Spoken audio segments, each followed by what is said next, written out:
هغه طالبان زموږ خولې ته ودرېدل چې موږ ورسره 20 کاله نښتې کولې.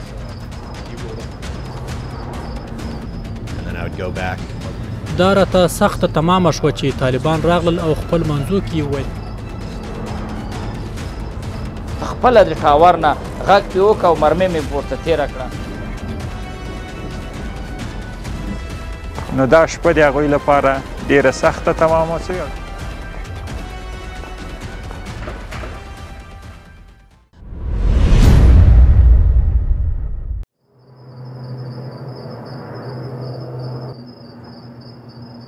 له نن څخه 3 کاله وړاندې د سنبلې 9مه شپه وه چې د اشغالګرو امریکایانو آخري پاتې عسکرو الوتکه له کابل پورته شوه. پوره 3 کاله وړاندې په همدې شپه د امریکا وروستنی عسکر له افغانستان څخه ووته چې ورسره هممهاله د امریکا 20 کلن اشغال په افغانستان کې پای ته ورسید. تورن جنرال کرسټوفر دوناهو د امریکایي ځواکونو وروستی کس چې الوتکې ته پورته او د پخواني شوروي اتحاد د جنرال بوریس ګروموف یاد ژوندی کړ.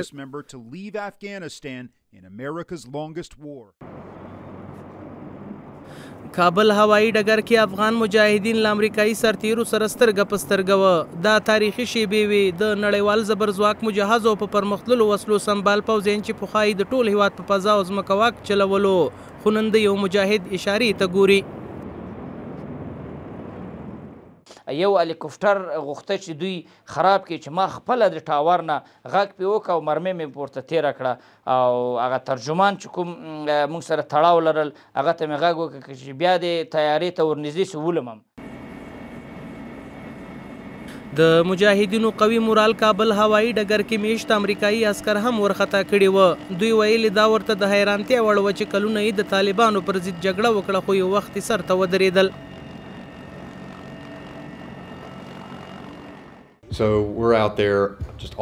دا زموږ لپاره ډېره حیرانوونکې وه چې هغه طالبان زموږ خولې ته ودرېدل چې موږ ورسره 20 کاله نښتې کولې او زموږ په مخ کې هغو ټاورونو ته وختل چې موږ به پکې وو.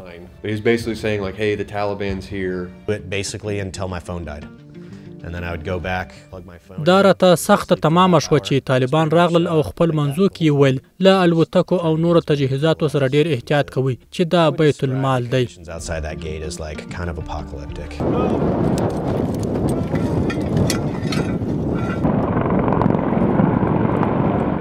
سیاسي شنونکي د سنبلې 9مه د افغانستان په تاریخ کې یوه ویاړلې ورځ بولي او وایي د افغانانو سرښندنو بالاخره د وخت په عصري وسلو سمبال لښکرې وتلو ته اړ کړې. نو دغه شپه آخري پای و ختم و. نو دا د امریکایانو لپاره یو بد پیغام و چې د نړیوال قدرتونو شکست په افغانستان کې په دغه شپه باندې سوی ده. دا د افغانانو لپاره د ویاړ د افتخار ځای و، د امریکا لپاره د شکست او د قدرتونو لپاره یو عبرت چې نور دوی زړه ښه نه کړي چې افغانستان ته راسي، افغانستان باندې یرغل وکړي. څنګه چې روسانو ورته ویلي چې تاسو افغانستان ته ولاړ سئ خو راتګ به ډېر سخته وي. نو دا شپه د هغوی لپاره ډېره سخته تمامه شوې او د افغانانو لپاره یو افتخار.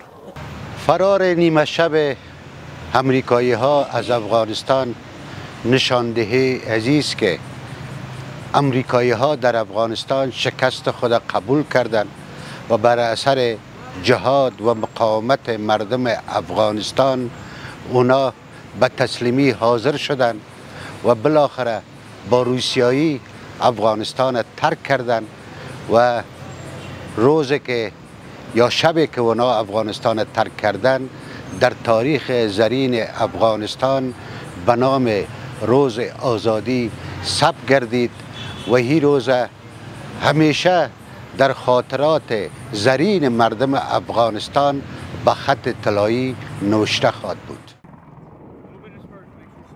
امریکا او متحدینو یې پوره 20 کاله د افغانستان لوړې او ژورې ګز کړې. د افغان مجاهدینو د ځپلو لپاره یې له هر ډول پرمختللې ټکنالوژۍ او ویجاړونکو وسلو استفاده وکړه، خو د بهرنیو اشغالګرو پر ضد مقاومت نور هم پراخ او سخت شو. سیاسي شنونکو د افغان مجاهدینو همدې سرښندنو او مقاومت ته په کتو نورو ته د توصیې په ډول وایي پر افغانستان له یرغل وړاندې باید د افغانانو تاریخ مطالعه شي ترڅو د زبرځواکونو په برخلیک اخته نشي. یعنی دا د نړۍ لپاره یو عبرت ده چې افغانستان کې ټول قدرتونو د نړۍ شکست خوړلی، که چیرته بیا د نړیوال نظم تغییر خوري او بل قدرت نړۍ ته راځي نو هغوی د دوی تاریخ د مطالعه کې بیا د تصمیم ونیسي چې افغانستان ته راسي. و یک درس عبرت است به تمام ابرقدرت ها، به خاطر که خودشان میگه افغانستان قبرستان ابرقدرت هاست. پس دیگه کشورها خود امتحان نکنن در افغانستان که به سرنوشت انگلیس ها و شوروی ها و ناتو و امریکایی ها گرفتار می شوند. د سمبولې په نهمه د کابل له هوایي ډګره د امریکایي ځواکونو وروستۍ الوتکه اسمان ته پورته شوه. د تکبیرونو نارو د کابل فضا په سر اخیستې وه. غازیان په بیړه د امریکایي عسکرو وروستي تمځای ته ورسېدل. هلته هیڅ هم روغ نه و پاتې. ویجاړې الوتکې، سوځېدلې او ضبط شوي وسایط او له منځه تللي پوځي تجهیزات، همدا ویجاړۍ افغانانو ته د وحشي اشغالګرو وروستي پاتې شوني وه.